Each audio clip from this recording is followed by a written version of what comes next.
یا سندره ای ورکوٹی تو تکی جا زمان لکلی لره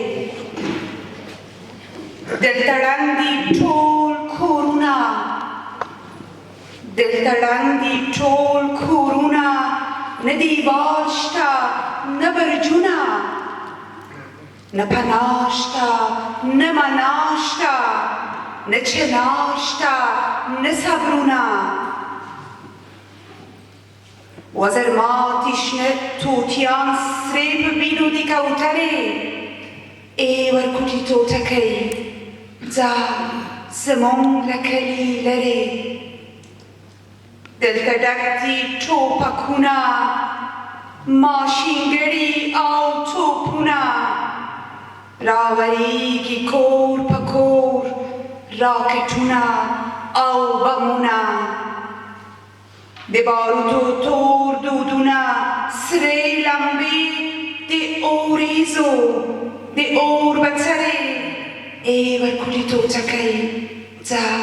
زموږ له کلي لرې دلته سوز دلته ګداز نه سندرې شته نه ساز مات ستار او مات رباب نه نغمې شته نه آواز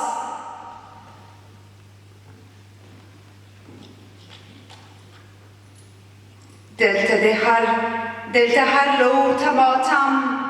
کور په کور او چم په چم د هر چا په تنه ګوره جامې تورې دي د غم په ژړا او په نارو ګریوانونه څیرې څیرې ای ورکوټي توتکۍ ای ورکوټي توتکۍ ځه زموږ له کلي لرې دوستانو د مشاعرې په لومړي مهال کې غواړم د هغه دوستانو ته نوبت ورکړو چې د لرې ځایونه د لرې هېوادونو جرمني هالند او